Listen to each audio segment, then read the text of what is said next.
Good evening and welcome. It is time once again for CU Immigration here on WRFU LP Urbana 104.5 FM. I will be your host for this evening. My name is Mr. Garza, and I'm here to let you know that WRFU is an open forum for the Urbana-Champaign community.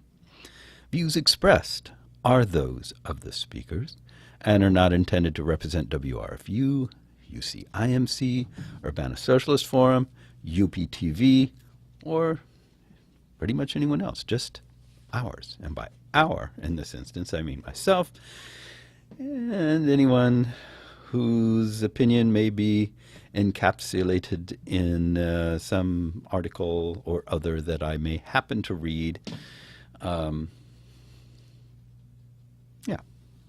And I might agree with it, I might disagree with it. I don't know. I don't pick out every other word and go, I think the word "and" there is just not quite appropriately placed. I just read them because there is information embedded in them, or there's an opinion embedded in it. So obviously that it would be a view, and then and I share it with you. So that's what I do. So those are the opinions those are the entities you can blame for the opinions that you will hear, the views, as the disclaimer calls them, and no other. So if you want to blame somebody else, you can't.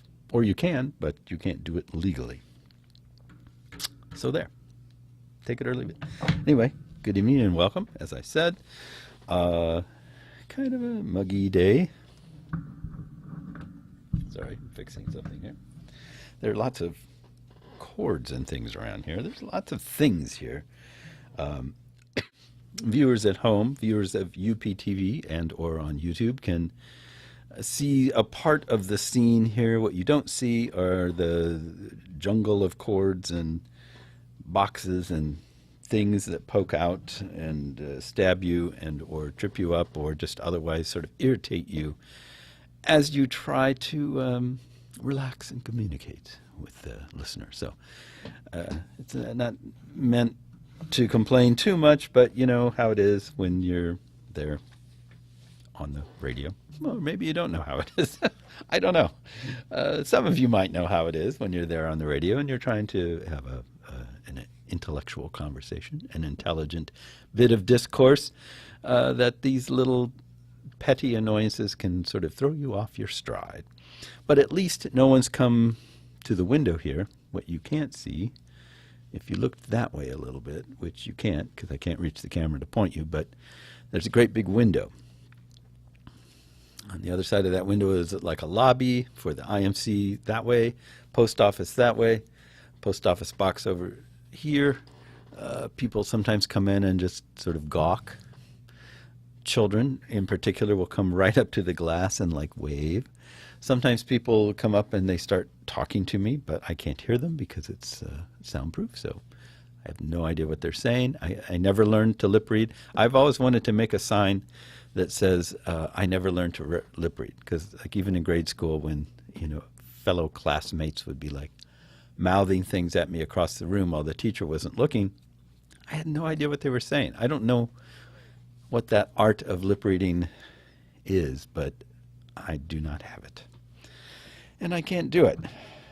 And speaking of things I can't do, or that I can do sort of, but I at times feel like I can't do, this show represents something that I have increasingly been feeling like I really can't do, and I'm not sure how to handle it.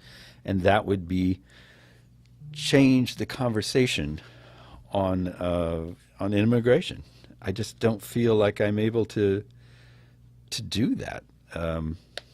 It's hard to explain, but I'm one of those people, and I imagine you are too. I mean, if you're a regular listener to the show, you're somebody that likes information, who likes to listen to someone's take on something and consider it and see how it fits in with your own way of understanding things. That's what I like. I like to hear people explain their opinions. So, one, I like to hear facts. This happened on this day at this time, for this period of time or whatever it is. And I like that. But out of context, a fact is just a thing. It's just an object. It doesn't have life until it is put into context, and that gives it relevance. It is connected to this other thing, and it is in between that thing and this thing over here, and it serves as a bridge. So you get from point A through point B to point C. And then suddenly that object, that fact, has relevance and it has meaning because it's part of a path or a story. And so the benefit to me of hearing people's opinions about things or hearing people talk about why they feel the way they feel is that I learn something about how they see those facts being put together, and I compare it to how I see those facts being put together, and I come away with a greater sense. Because you've probably heard the old, well, it's an ancient story.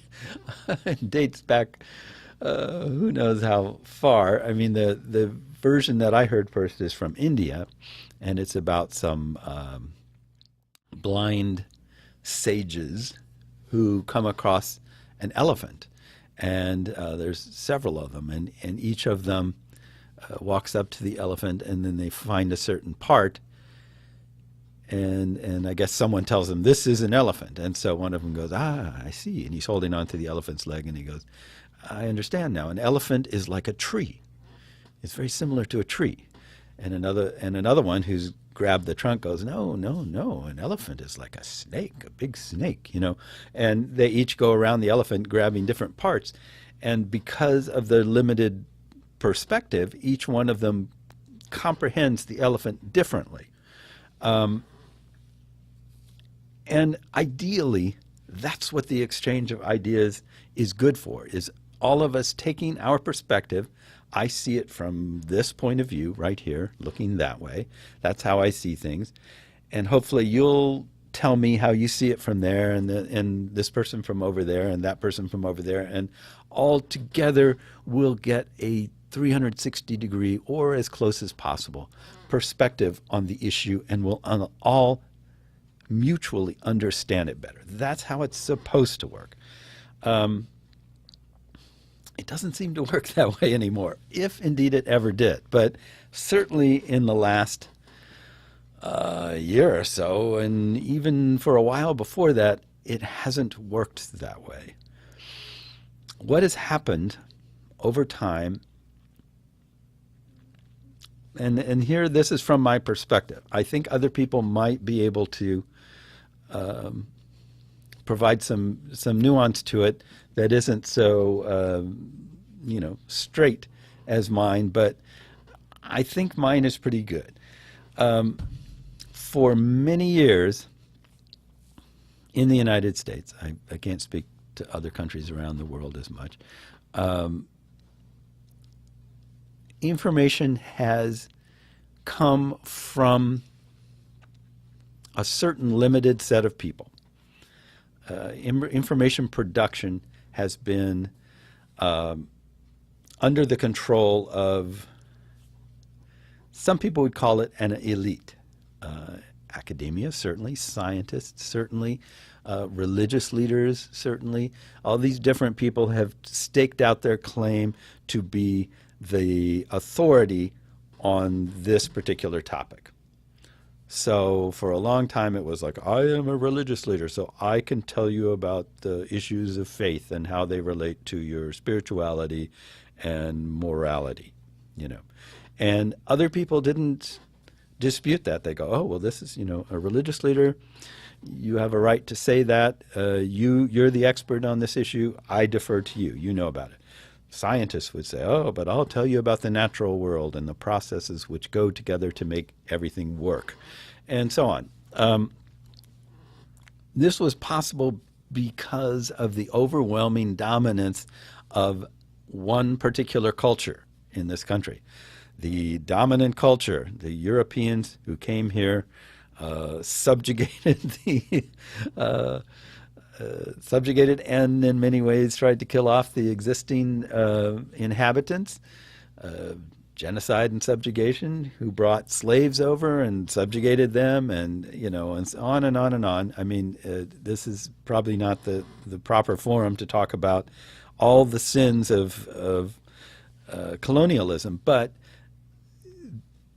for whatever it's worth, this is not. It's not like they came over here with some kind of great gift of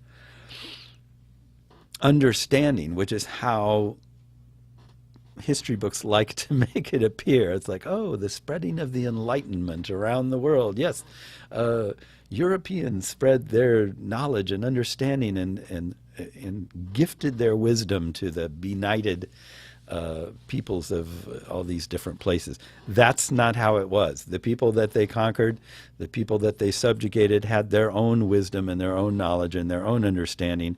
It just often didn't include the same level of ruthlessness and violence that the Europeans had, and that's why they lost and the Europeans won in so many situations, because they were utterly ruthless. And I know some of you are going, oh no, you're rewriting history. That's terrible. That's, you hate white people or whatever the thing is. But the facts speak for themselves. The history speaks for itself. You don't have to know all that much about history to realize that Europeans spread their enlightenment through force, basically. And then so that the winning out of this dominant culture was not because it was superior, it was because it was stronger. So, if I force you to do things my way, that doesn't mean that my way ended up being better than yours, even though if I'm writing the history book, that's probably how I'm going to write it. It's like, well, I came in and I shared my ideas and my thoughts with everybody, and in the end, they, all agreed that my way was the best way, and that's why we all do things my way. Well, that's probably how the history books will read if I write them, but that's not necessarily how it happened, and that is certainly not how it happened in this country or in many other countries. Be that as it may, I mean, that is a point, and it's worth considering when we dig further into this. But be that as it may, the structural system where there were different groups that had agreed that they were the experts on certain subjects and agreed to defer to each other was based around a single culture dominating the social environment, let's say.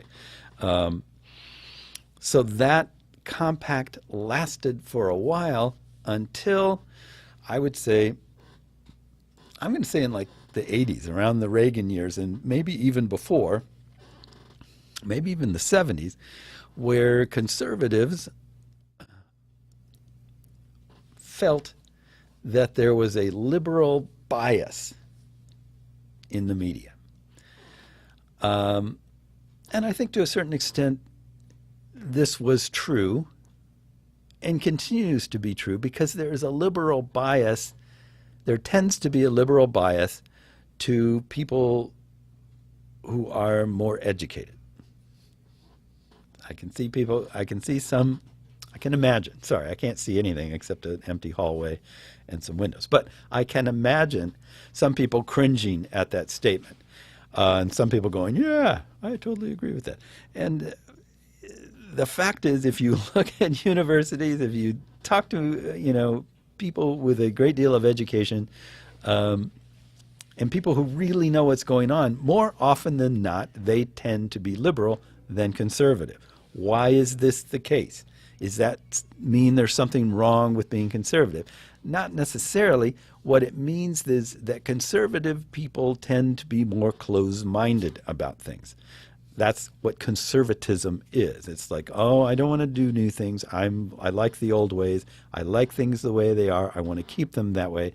That is, using the word itself, conservative. That is being conservative. Let's not go too far. Let's not go too fast. Let's not make too many changes.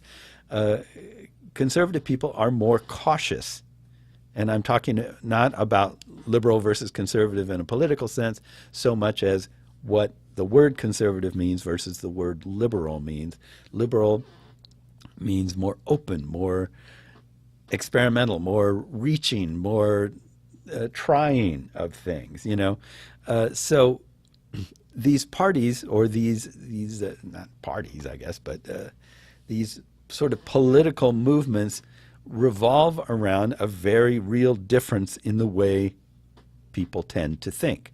So is media tend to have a liberal bias?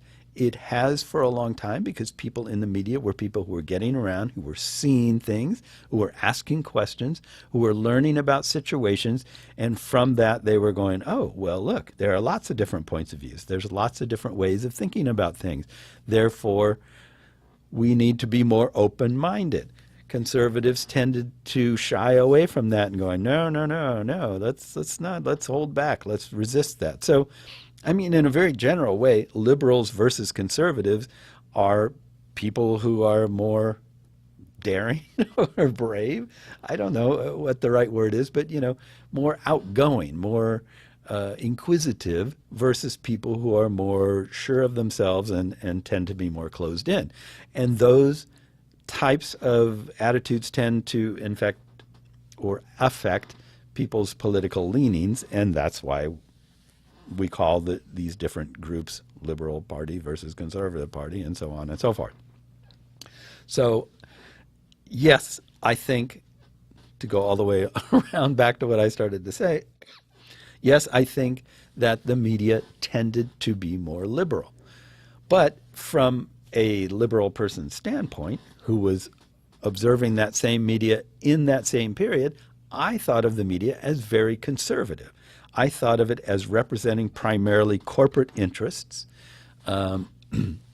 siding with nationalist instincts, and so on and so forth.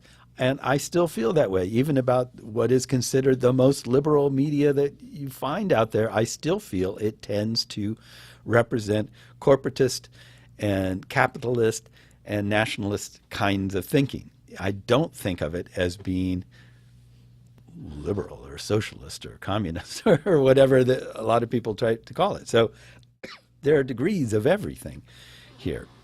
But whether or no, whatever you think of that point, what the lesson some conservatives took from that observation that they made, however true it was at the time, was that they needed their own media to speak for them. And they literally spent decades putting that together, and now we see the effects of that. We have Fox News, we have talk radio, we have all this different conservative media that exists simply to express a viewpoint.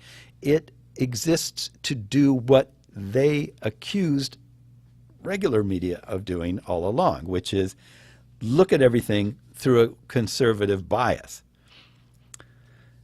Now think about that for a second.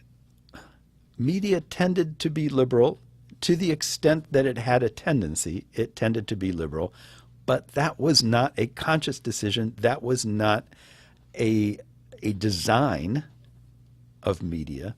That was not a function built into it. It was a tendency that existed because of the type of people that were involved in it, versus a media that is designed to have a conservative bias. That is a different thing. That is a fundamentally different thing.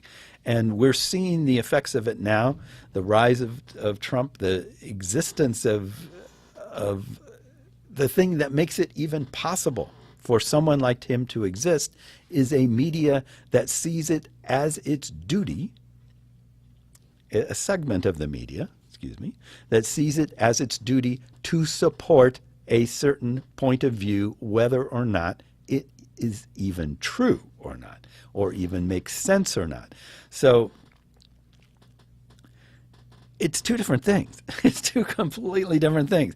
You have people who tend to be liberal, and the same thing goes in academia. You see the same thing kind of happening in academics, where people are saying, well, all these universities are just producing all these liberal kids. They're brainwashing our kids. We need a conservative viewpoint. We need conservatives in these universities. We need conservative professors. But it's a different thing. It's a completely different idea that they have, a different understanding of what is going on. We don't have very many. I mean, there are lots of different kinds of things everywhere. So I'm not going to say that none exist. What I am saying is that universities don't intentionally turn out liberal professors, teachers, students. What they do is look at everything, study topics in great detail, and out of that come people going, hey, I have this point of view. I have developed a point of view based on my understanding of that.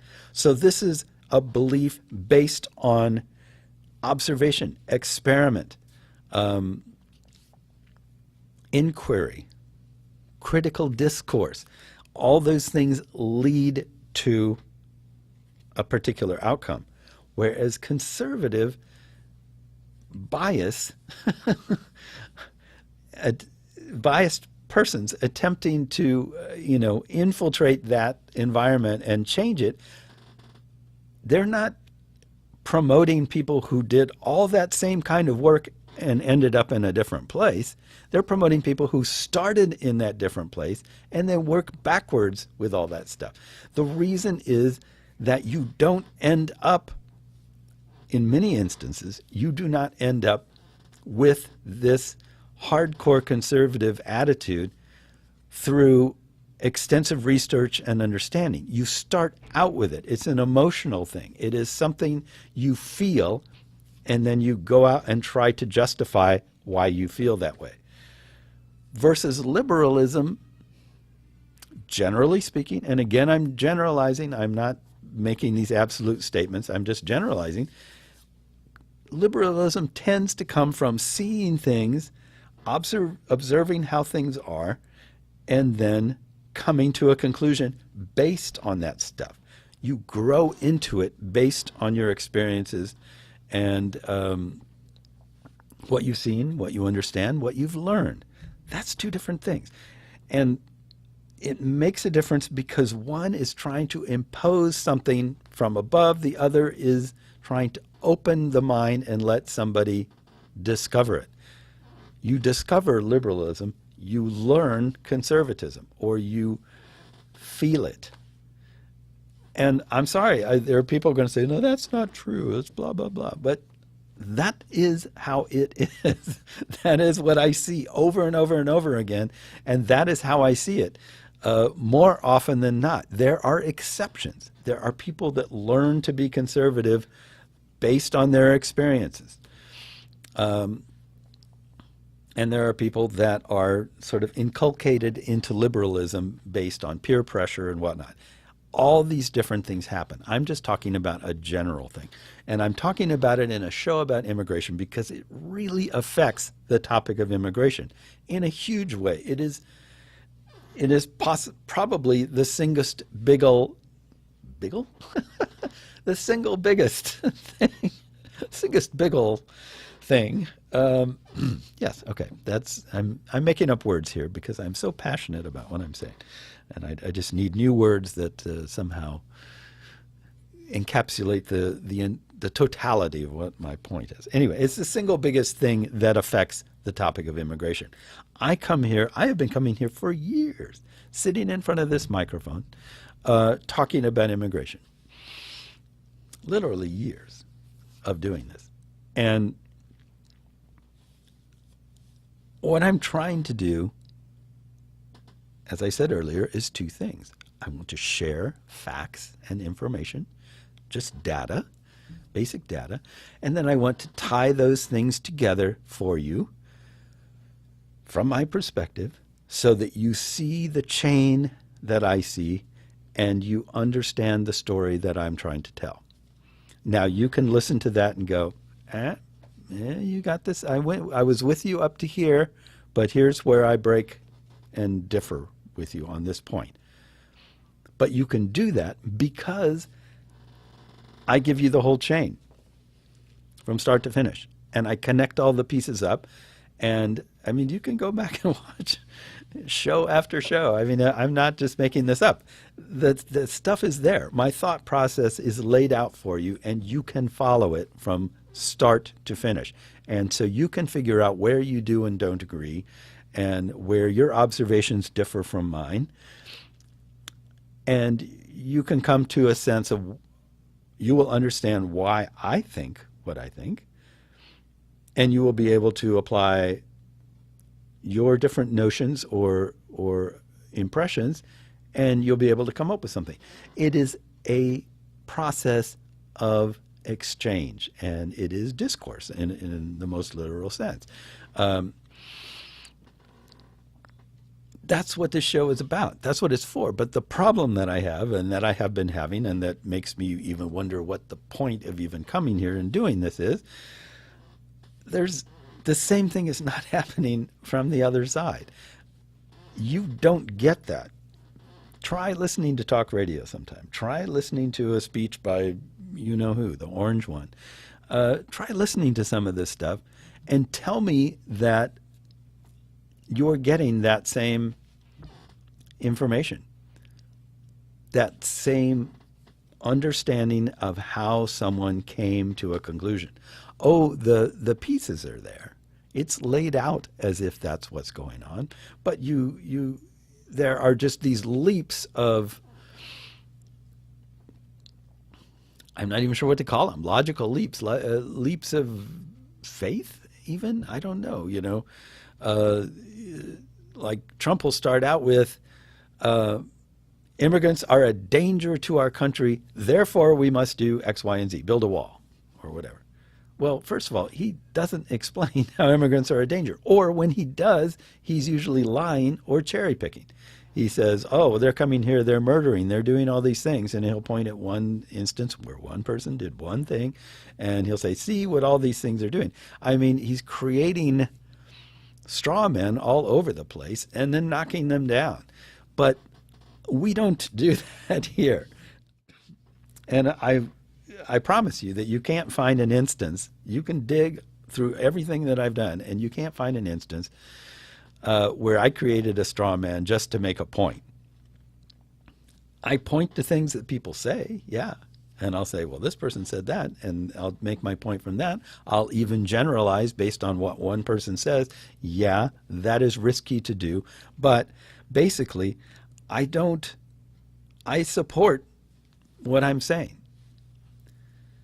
And that's where a lot of the problems comes, because in the topic of immigration, we, meaning myself and people who agree with my sort of point of view versus the people on the other side who are attacking these ideas, are not speaking the same language about the same things. And it's frustrating. It's very frustrating to me. I mean, most problems can be solved if people come together, express their concerns, and then work to find a way to address them to everyone's satisfaction, right? But that only works if people can agree what the problem actually is, people can agree what the cause of the problem is, and people actually want to solve the problem and not use it as an excuse to do something else altogether, which is what we tend to have going on right now. So let's just consider a couple of news stories here.